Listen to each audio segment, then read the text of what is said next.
berdampak kepada pelemahan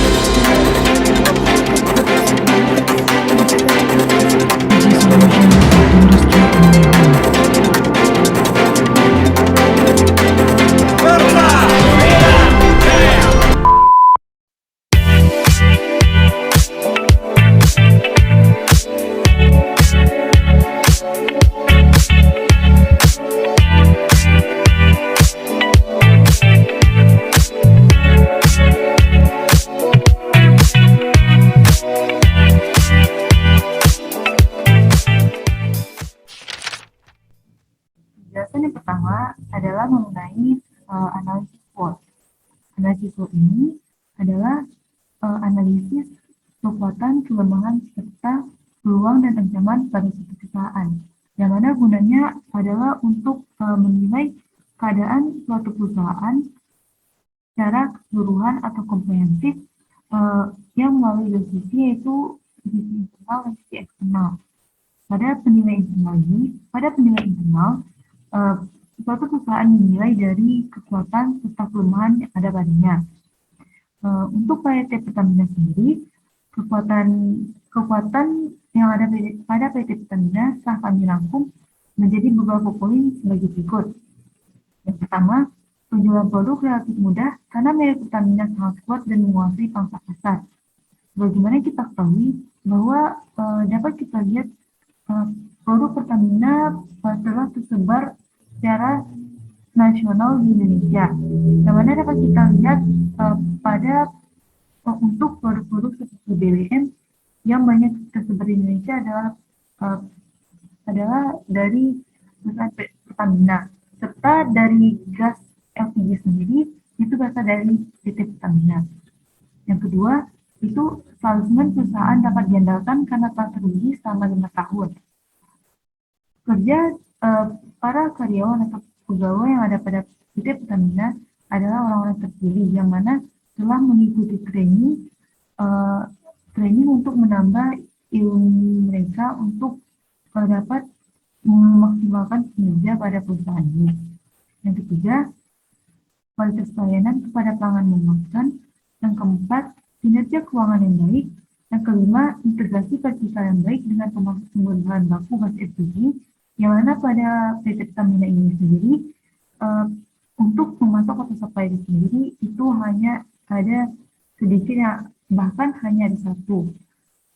Yang selanjutnya itu pemasaran perusahaan cukup optimal, seperti yang dapat kita lihat pemasaran produk Pertamina ini sendiri telah tersebar hampir ke seluruh wilayah yang ada di Indonesia. Dan yang terakhir itu mengembangkan produk bisnis dari hanya perusahaan minyak seperti BBM dan gas bumi menjadi perusahaan energi. Untuk pemahaman pada PT Pertamina ini, kami rangkum juga dalam beberapa poin berikut. Yang pertama, ketergantungan pasokan pada satu pemasok. Yang kedua, pada saat perusahaan mulai berkembang mengalami kekurangan modal. Yang ketiga, hasil produksi mengakibatkan limbah yang sangat merugikan bagi masyarakat yang mana dapat mencemarkan lingkungan. Yang keempat, masih minimnya alat produksi sehingga hasil bahan mentah masih harus diolah di luar negeri. Yang kelima, jaringan distribusi nasional yang kurang optimal karena jaringan distribusi nasional yang kurang optimal ini dapat kita lihat juga bahwa PT Pertamina ini tidak hanya sedikit di wilayah-wilayah yang sedikit terpencil, sehingga masyarakat di daerah tersebut harus pergi ke satu tempat yang sedikit jauh untuk mendapatkan produk dari Pertamina ini. Selanjutnya, kapabilitas manajemen dalam menentukan harga gas LPG. Selanjutnya, fasilitas distribusi kapal tongkang yang sudah berusia tua sehingga membutuhkan modal besar untuk membarukannya. Dan yang terakhir itu, keterbatasan sumber daya bahan baku. Saya Tika Fiza Najila dengan nomor BP 1910531007 akan menjelaskan mengenai SWOT analisis pada bagian opportunities dan threats atau pendapatan dan ancaman pada PT Pertamina. Yang pertama itu opportunities. Opportunities merupakan faktor eksternal yang mendukung perusahaan dalam mencapai tujuannya. Faktor eksternal yang mendukung dalam pencapaian tujuan itu dapat berupa kebijakan, perubahan persaingan, perubahan teknologi, serta perkembangan hubungan antara supplier dengan buyer. Pada PT Pertamina itu terdapat beberapa poin pada bagian opportunities-nya. Yang pertama itu pertumbuhan kendaraan bermotor. Pada pasar bisnis yang masih tinggi, seiring berjalannya atau bertambahnya jumlah kendaraan di pasaran, maka itu akan sejalan dengan meningkatnya kebutuhan pada bahan bakar jenis bensin, yang mana hal ini membuat permintaan akan BBM tetap naik meskipun terjadi gejolak harga. Yang kedua ada pertumbuhan industri Indonesia. Yang ketiga ada peluang untuk berkompetensi dalam skala regional maupun internasional, mendorong pertumbuhan melalui investasi, membangun budaya sadar biaya, serta menghargai kinerja. Peluang yang selanjutnya adalah undang-undang pemerintah yang melindungi. Selanjutnya ada jaringan ratusan outlet pelanggan dapat dieksplorasi untuk menjual produk selain LPG Pertamina. Dan selanjutnya ada tingginya loyalitas dan kepercayaan masyarakat. Pada PT Pertamina itu memiliki kesempatan dalam mengubah pelayanan yang kurang baik dan mengubah image yang tertancap di benak konsumennya, yang mana itu dapat menjadikan konsumen memiliki loyalitas dan kepercayaan pada PT Pertamina. Peluang selanjutnya adalah tingginya tingkat ketergantungan masyarakat, dan yang terakhir adalah munculnya varian bahan bakar minyak. Selanjutnya itu ada threats atau ancaman pada PT Pertamina, yang mana threats atau ancaman itu merupakan faktor eksternal yang menghambat perusahaan dalam mencapai tujuannya. Faktor eksternal yang menghambat pencapaian tujuan tersebut dapat berupa pesaing baru, pertumbuhan pasar yang lambat, meningkatnya bargaining power daripada supplier dan buyer utama, dan adanya perubahan teknologi serta kebijakan baru. Pada PT Pertamina itu memiliki beberapa poin dalam ancamannya. Yang pertama itu kenaikan harga minyak mentah dunia. Yang kedua adanya persaingan yang tajam di antara sesama subagen LPG Pertamina. Yang ketiga ada politik yang tidak stabil di negara penghasil minyak. Yang keempat ada pembatasan penggunaan BBM. Ancaman yang kelima adalah penurunan cadangan minyak mentah di Indonesia. Selanjutnya adanya perusahaan minyak asing. Adanya perusahaan minyak asing di Indonesia itu disebabkan karena adanya pasar bebas, yang mana pasar bebas tersebut memperbolehkan perusahaan, salah satunya perusahaan yang memproduksi migas atau minyak gas, untuk menawarkan atau memasarkan hasil produksinya ke Indonesia, yang mana itu dapat meningkatkan persaingan yang ketat di Indonesia-nya. Selanjutnya ancamannya adalah bencana alam. Untuk ancaman yang selanjutnya ada munculnya bahan bakar alternatif, dan yang terakhir ancaman dari PT Pertamina itu adalah naiknya inflasi di Indonesia. Baiklah, selanjutnya adalah SWOT Matrix. Dari matriks ini dapat kita lihat ada 4 strategi. Pertama ada strategi SO, lalu ada strategi WO, strategi ST, dan juga strategi WT. Pertama yaitu strategi SO. Pada strategi SO ini, perusahaan dapat melihat bahwa mereka bisa memanfaatkan kekuatan dan juga peluang yang ada. Pertama, produk Pertamina dapat terjual dengan mudah ke seluruh masyarakat Indonesia, sehingga secara tidak langsung membantu pertumbuhan ekonomi Indonesia. Ini dapat kita lihat pada strength nomor 1 dan juga opportunities nomor 1. Lalu, dikarenakan Pertamina adalah pioner atau pelopor untuk BBM dan LPG, mengakibatkan tingginya loyalitas, kepercayaan, dan tingkat ketergantungan masyarakat pada produk-produk Pertamina untuk memenuhi kebutuhan. Nah, ini dapat kita cocokkan antara strength nomor 6 dan dengan opportunities nomor 6 dan juga nomor 7. Selanjutnya ada guna meningkatkan kualitas produk, maka Pertamina memunculkan varian-varian bahan bakar yang memiliki kualitas lebih baik. Nah, ini dapat kita cocokkan antara strength nomor 7 dan juga opportunities nomor 8. Selanjutnya yaitu strategi WO. Pada strategi ini perusahaan dapat meminimalkan kelemahan dengan peluang yang ada gitu. Pertama yaitu meskipun jaringan distributor nasional yang kurang optimal serta kapabilitas manajemen dalam menentukan harga gas LPG, hal ini dapat diminimalisasi dengan tingginya loyalitas dan kepercayaan masyarakat terhadap produk LPG. Nah, ini terdapat pada weakness nomor 5 dan juga weakness nomor 6 yang dapat diatasi dengan opportunities nomor 6. Lalu meskipun pada saat perusahaan mulai berkembang mengalami kekurangan modal kerja, hal ini dapat diminimalisasi dengan mendorong pertumbuhan melalui investasi, membangun budaya sadar biaya, dan juga menghargai kinerja. Nah, ini terdapat pada weakness nomor 2 dan dapat diatasi dengan memanfaatkan opportunities nomor 3. Selanjutnya yaitu strategi ST. Pada strategi ST ini, perusahaan dapat memanfaatkan strength atau kekuatan sehingga dapat meminimalkan threats atau ancaman. Pertama, Pertamina mengembangkan fokus bisnisnya dari hanya perusahaan minyak dan gas bumi menjadi perusahaan energi. Hal ini dapat menanggulangi beberapa ancaman antara lain menurunnya cadangan minyak mentah Indonesia, terjadi banjir dan bencana alam lainnya yang dapat menghambat pendistribusian produk, pembatasan penggunaan BBM, dan munculnya bahan bakar alternatif. Terdapat pada strength nomor 7 dan juga threat nomor 5, 7, dan 8. Selanjutnya dengan adanya kemudahan dalam penjualan yang mana karena telah menguasai pangsa pasar dapat menanggulangi ancaman dari perusahaan minyak asing. Terdapat pada strength nomor 1 dan juga dapat meminimalkan threats nomor 6. Selanjutnya ada strategi WT. Strategi WT ini perusahaan dapat meminimalkan weakness dan juga dapat meminimalkan ancaman. Apabila Pertamina hanya menggunakan satu pemasok, maka Pertamina akan sangat lemah dalam negosiasi, padahal kecenderungan minyak dunia yang naik. Sehingga dengan menambah jumlah supplier, Pertamina bisa bernegosiasi untuk mendapatkan harga yang lebih murah untuk menyiasati kenaikan harga minyak dunia. Terdapat pada weakness nomor 1 dan juga threat nomor 1. Selanjutnya, Pertamina dianjurkan untuk menaikkan harga jual minyak. Hal ini merupakan opsi yang paling realistis dikarenakan supplier bahan baku yang semakin sedikit, ditambah dengan harga minyak yang tinggi sehingga menyebabkan harga pokok produksi minyak akan tinggi. Karena itu, strategi yang dapat dilakukan adalah meningkatkan harga jual. Terdapat pada weakness nomor 8 dan juga threat nomor 1, 2, dan 9. Berdasarkan analisa SWOT yang telah dilakukan, pilihan strategi SO atau Strength dan Opportunity pada PT Pertamina adalah strategi intensif, yaitu strategi penetrasi pasar. Strategi penetrasi pasar yaitu strategi mengembangkan pasar yang telah ada atau existing market dan produk yang telah ada atau existing product.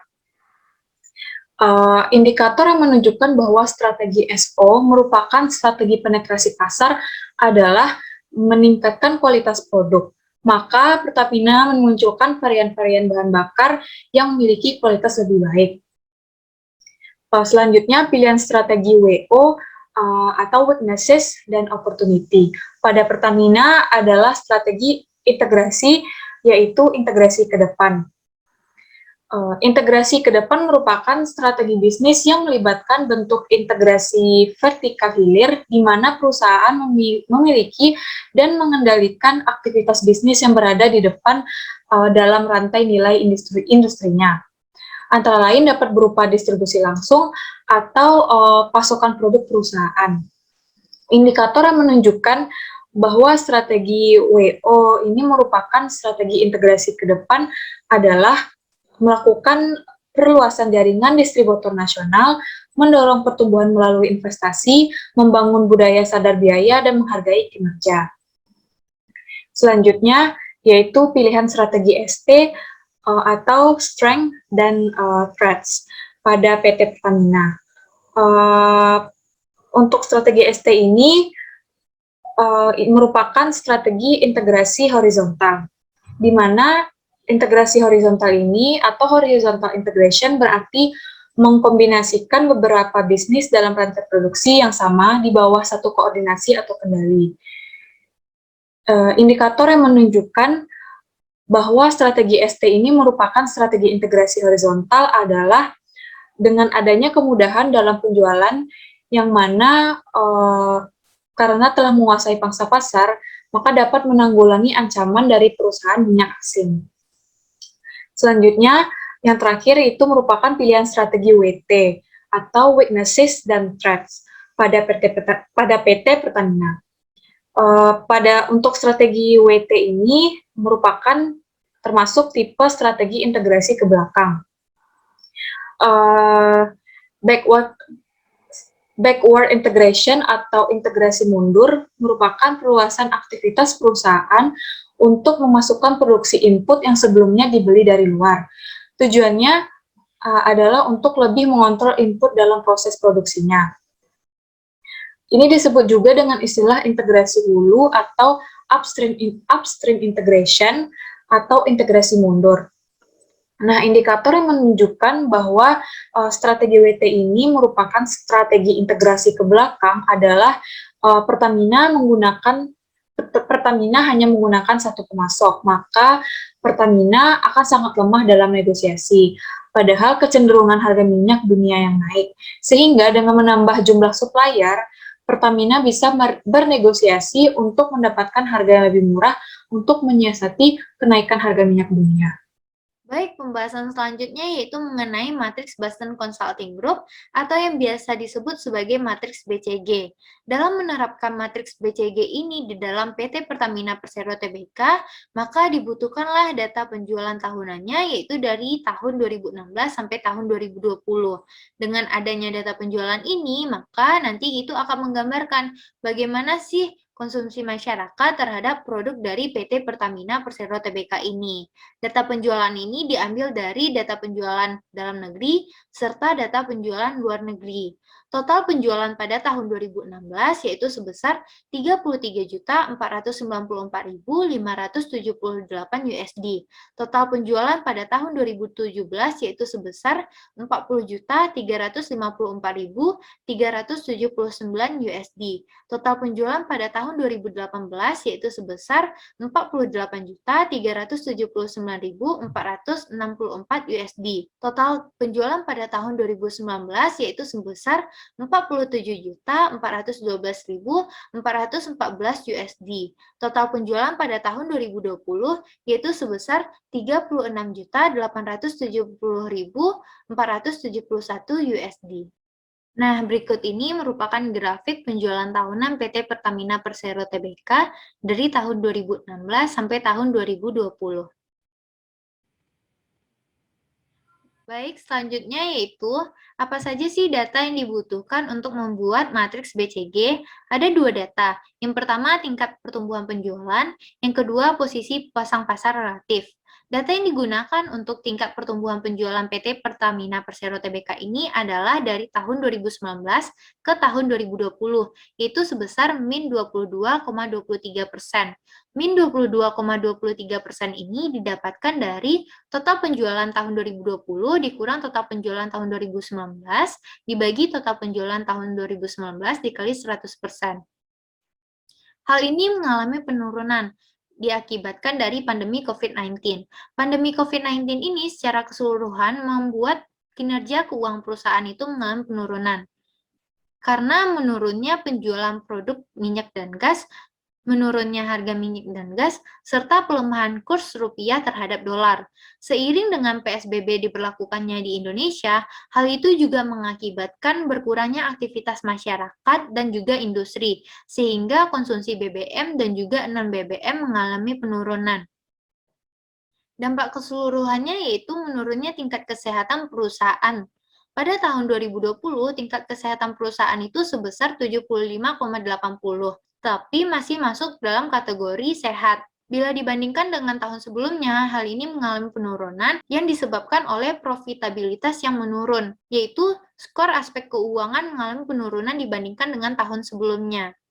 Data kedua yaitu posisi pasang pasar relatif PT Pertamina Persero Tbk yang masih memiliki posisi yang kuat di pasar domestik dengan penguasaan pasang pasar di atas 76,33% untuk sektor industri.